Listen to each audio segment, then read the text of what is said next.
Somansra found himself unable to control his anger as he raced along, following former Vajra captain Beju and the ex-Rani Rakshak Nakhudi. He had seen the bodies of the slaughtered villagers and was thoroughly disgusted. How could Ayodhyans have stooped to such a heinous deed? These people might not be Arya anymore.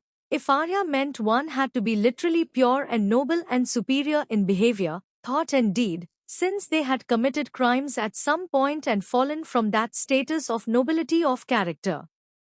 But they had been punished for their crimes and had additionally chosen to take themselves into exile from Arya society, which was further punishment. From the looks of their humble habitation and their ascetic lifestyles, it was evident they had not prospered through ill-gotten gains nor continued upon the path of crime, which was more than could be said for many people who still remained within the auspices of so-called Arya society. And yet they had been slaughtered mercilessly by a heavily armed company of cavalry without warning or cause or even opportunity to arm and defend themselves. There were certain rules for combat among Aryas, and this not only violated that Kshatriya code of conduct, it was an affront to any warrior. He had known that the murky politics of Ayodhya had taken a bad turn these past years. He had seen the steady decline himself among the PFs, the common soldiery and the city itself, but this was unacceptable. He was aware of the other men, all senior PFs recently retired from active duty, at the edges of his vision. He was proud to see that they were all able to keep pace with the much younger woman, as was the aging Captain Beju. Even though none of them had seen active combat for sudden violent outbreaks, encounters with brash youngsters, minor riots, decades, there was enough activity on Gatewatch, small skirmishes, communal clashes to have kept them all fighting fit. Besides, each and every one in this hand-picked band of white-haired retirees spent one full day each week at the training camp. He had even seen Captain Beju there, even though as a Grama Rakshak now, he didn't have to adhere to such high standards of fitness. The training camps were no mere formality. Run by veterans like himself and held to the same high standards as they had been since the time of Manu the lawmaker, they were a grueling day's routine of drills, exercises, mock combat, war games and tactical briefings and discussions that kept the mind sharp and the body on the cutting edge of fitness. They might all be over 75 here in this band. In fact, several were a decade older and at least two were in their 10th decade of life, but they were nonetheless able to hold their own. As he sprinted at a demanding but sustainable pace through the forest, negotiating the overhanging branches, mulch-carpeted and snake-holed ground, and bushes and stones and other flora expertly, he felt as if he was not retired, but rejuvenated. This was why these men were so fit and strong even at their age, because they loved the demands and challenges of combat. It was when they were put out to pasture and told to go home and spend the rest of their days staring at sunsets and snowfall that they grew fat around the waist and the brain. Right now, he was confident that he and his band of octogenarians and nonagenarians could take on that company of cavalry and come out on top. They might not survive it, not all of them, for sure, but they would take as good as they got and still triumph. He was sure of it. He had seen the way the younger, new PF troops drilled and trained at the camps in the cantonment north of Ayodhya, and he and his mates had laughed at the absurdity of it. Then again, what could one expect of men and women who had never known firsthand the terrors of a Pishacha ambush or gone hand-to-hand with a Rakshasa or faced a swarm of Nagas? Warfare today was only about mortals versus mortals, and after one had faced Asuras, mortals just didn't seem as dangerous. But these mortals made him angry. This was murder, nothing less. They had no right to come here to these people's grama and slaughter them thusly.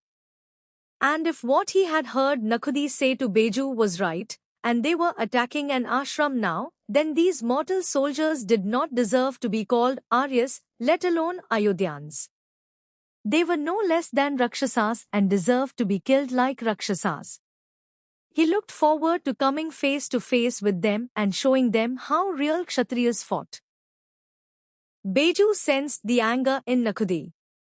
25 years ago, when he had first met Nakhudi, he had been impressed by the young woman's fierce dedication to her duty and her fearless fighting attitude. At the time, he had been in charge of the Vajra force assigned by Maharaja Dashratha himself to follow and protect Princes Ramachandra and Lakshman on their journey to Bhayanakvan with Brahmarshi Vishwamitra. They had encountered Nakhudi and Princess Sita Janki after the Bhayanakvan mission, while on their way to Mithila. Nakhudi and her mistress had disguised themselves as men at the time, to make it easier to move incognito across the land as well as deflect the excessive attention that a princess would naturally have drawn. He had been very impressed by Nakhudi's fighting skills as well as her fierce loyalty to Sita, and when he had learned that the Rani Rakshak was, in fact, a woman herself, he had been doubly impressed. Not because he had not expected a woman to fight that well or be that skillful. Arya society was a matriarchal society, and Beju had met and seen women Kshatriyas who would put most men to shame in battle, and who just as efficaciously know. No, he had been impressed because Nakhudi was chose to undertake the challenges of motherhood and family raising impressive, just for who she was, and how she worked and the lengths she was willing to go to in order to fulfill her duties. He had felt more than a little attracted to her then. But he had been happily married and the question of betraying his wife, even for a brief encounter, had been untenable morally. Now, 2.5 decades later, she was still impressive, and he found himself still admiring her fierce devotion to her mistress, her fearless decisiveness, and yes, he still desired her. He was not as young as he had been back then, but then again, neither was she now. The age difference of almost 2 decades between them hardly mattered. All that mattered was that he had finally found a woman he cared about, even though just days earlier he would have thought such a impossible, and whom he now believed he could come to love as deeply and strongly if very differently than he had loved his long-standing companion and belated wife. And he thought that she too cared about him, which mattered most of all. Thing to be. He followed her through the woods, admiring the ease with which she negotiated the treacherous obstacle course of the deep forest as if it were a city avenue. He admired also the way she displayed anger but kept it banked, using the energy from that anger instead to fuel her forward movement and pace, even after having just found her entire community slaughtered to the last woman, elder and child. He could hardly imagine what fortitude it took to overcome that shock, and the inevitable outrage and fury that must be bubbling up inside her as a result. Yet he could see no wavering of hand or eye, no clumsiness of footing or rashness of action. Her breathing remained even, if short, and her aspect contained and measured. It reminded him of the great commanders and leaders he had followed into battle in his younger days. Nakhudi was no less a leader of warriors than they had been. He smiled despite the circumstances, shaking his head once as he ran through the sun-dappled shadows, and thought that even if she did not consider herself Arya, and mayhap she might not be Arya in the strictest sense of the term, yet she was, in fact, the very epitome of the epithet. Pure of soul, noble of purpose, elevated in deed and thought. Yes, she was Arya to the core. He decided then that if they survived this harebrained adventure, unlikely as it was, he would ask her to marry him and live the rest of his days with her by his side. If she would have him, of course, which was another question altogether. He heard the shouts and screams and metallic sounds of weapons a fraction of a moment before she stopped and raised her hand. Behind and around them the rest of the Vajra stopped as well. He realized it was odd to call a band of old retired PFs on foot a Vajra. How could this group of old fogies possibly strike forays and retreat with the swiftness of the mythical lightning bolts of Lord Indra? The very analogy was absurd. Yet, he would call it a Vajra. For in their own way, in these circumstances and this environment and under this leadership, they would strike and retreat as swiftly as lightning. He would see to that. He had promised Nakhudi he would. And she had tried to smile coquettishly, which only made her expansive dark face look menacing, and said, "I know you will. That's why I came to you." Now, she ducked down to a crouch and crept forward for the last 100 yards. He could see the smoke from the ashram cookfires curling above the rooftops up ahead, but due to the denseness of the woods, he did not see the ashram itself until they were barely 20 yards away. He frowned. The ravagers could hardly have stumbled across to such cleverly hidden settlements accidentally. They had good directions, or a guide. Which meant this entire sordid operation had been planned down to the last detail. That made him angrier. Bad enough that these vermin were slaughtering unarmed and innocent women, children and elders, and had plotted and planned these massacres and executed them with such now Brahmins as well. But it was infinitely worse to know that someone ruthless cruelty. He put aside the romantic notions that had been filling his senses for the past few moments and focused on the task at hand. The man in him yielded to the Kshatriya in him, and he pursed his lips grimly and passed the hilt of his blade across his unshaven stubble, producing a rasping sound that only he could hear and which helped him sink into the mental state required for complete concentration during a battle or fight. The scenes of violence and abuse unfolding before them needed no explanation or argument. It was quite obvious who were the aggressors and who the victims and what needed to be done. "Attack at will," Nakhudi said from ahead, her voice cold and deadly. He raised his hand and gave the signal to his Vajra. Then he led them into battle, following after Nakhudi. Love feared the worst. At the sound of the trumpet call, Kush and he had begun racing back to the ashram, followed closely by Sarma and her pack and the bear killers. He knew the bear killers must have something to do with the alarm being raised, but explanations could come later. All he cared about was getting back to the hermitage as fast as possible. Fortunately, they were only a few miles away. Even so, the race through the forest seemed to take forever, and the thought of what might lie ahead was unbearable. His greatest anxiety was for Matra. Prithvima, protect her. But a part of him knew that his mother was no ordinary sadhini.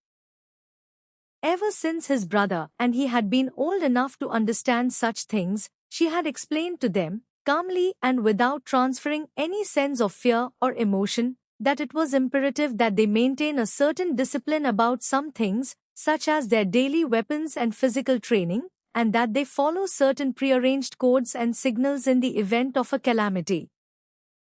What form the calamity might take was never quite clear, but they had come to understand that it would most likely take the shape of a group of attackers and that Ayodhya would have something to do with it. That was more than enough. So they drilled and trained and practiced and prepared for the event of an unexpected attack by armed Ayodhyans. Today, that training was about to be tested, it seemed. Because Kush had been at the far side of the group, he was a fair ways behind. But the pockmarked-faced woman named Ragini kept good pace with Love as he ran. She even managed to speak, though the last thing he wanted to do was talk. "This is what we came to warn you about. They had already slaughtered Nakhudi's village and we tracked them moving towards Valmiki ashram. We hoped to reach you too and warn you before you blundered into the thick of it." Love kept running, moving his arms and legs efficiently, breathing rhythmically, as he had learned to do. He did not bother to waste breath on a response. "Your mother could be dead already. You know that she gave specific orders for how to act in such an event. You are not to return to the ashram. You are to go to the prearranged meeting point and wait there." This time he could not resist. Rather than ask the most expected question, "How do you know what we had prearranged?" he asked the next most relevant one. "Wait there for what?" he demanded, not slowing his pace. "If she is indeed dead as you claim, which I don't accept, then what are we to wait for?" "For us," said Ragini, turning her head to look at him. He glanced at her briefly as they ran and saw the earnestness in her light brown eyes. She was telling the truth. The forest blurred behind her. He felt a small flutter of shock. These were the friends that Matra had spoken of? The ones who would come to help them in the event of a calamity? Impossible. They were bear-killers. Scum of the forest. "Our association with your father and mother goes back a long way, love," she said. He was not impressed by her being able to tell his brother and him apart, since he had yelled out Kush's name earlier. But he believed her when she said that she had known his mother. Matra had spoken of old friends of their father and her. Everything this woman, this bear-killer, was saying rang true. He swallowed, feeling a twinge of emotion even as he sprinted. That meant the bear-killers had known their father. And to think that Kush and he had regarded them with scorn and derision, often making jokes about their appearance or derogatory comments about their hygiene and sense of dharma. Even Rishi Dama had often participated in these jocular insults, coming up with real gems. Dama did have a sense of humor, that and a great appetite. "Turn away now," Ragini said, bringing him back to the moment. "Follow your mother's orders. Turn away and come with us. We shall protect you and care for you. We are sworn to do so until our dying breath. Do not go back to the ashram." He hesitated mentally, even though his feet continued pumping and his arms swung to and fro and the breath chugged in and out of his lungs in the rhythmic pattern that he could maintain all day and for 20 yojnas if need be. Then the sounds of screaming rose again from ahead, very close now, barely a mile or so, and he shook his head grimly, lowered his chin and increased his pace. Ragini had to strain now to catch up. Whatever else the bear-killers might be, they were not long-distance runners, or perhaps they were burdened by their heavier metal weapons. Kush and he only carried bows and rigs, which made a difference. Someday, they would graduate to metal blades, and in a pinch, they could use them just as well up close, but at his and Kush's age and size, the weight of swords and blades far outweighed their usefulness. Besides, Matra had always preferred that they use bows, so that we could fight from a distance and be safer. She always tried to keep us safe. He fought back the emotion that was threatening to engulf him and sucked into sharp, shallow breaths, regaining control. Because he had not replied, Ragini reached out and touched his shoulder lightly, a gesture of affection. "I see you will not heed my warning very well then. Whatever happens now, in the ashram," she said, "you must not risk your lives unduly. Remember that your brother and you have a far larger purpose to fulfill. It is not your destiny to die at the hands of those mercenaries today. Leave the fighting to us. Stay with your brother. Stay back. It was your mother's wish." And then, surprising him, she shot out a foot and deftly tripped him, sending him sprawling in a pile of wild grass, winded but unhurt. "Stay back and let us fight," she shouted, then was gone, sprinting up ahead. The rest of her gang raced past him, the scarred man glancing down briefly as he passed to make sure that he was all right. Then the dogs were there, also loping past, long muzzles dripping froth, Salma whimpering as she ran past as if to apologize for running with her pack rather than stopping to help him. Her tail flicked his nose as she whipped past. Love sat up and rubbed his head, wondering at how neatly the half-chested outlaw woman had tripped him. He was not harmed or injured in any way, but it had effectively stopped him, if only for a moment or two. That was all the advantage she had needed, clever woman. He was on his feet and picking up pace again just as Kush caught up with him.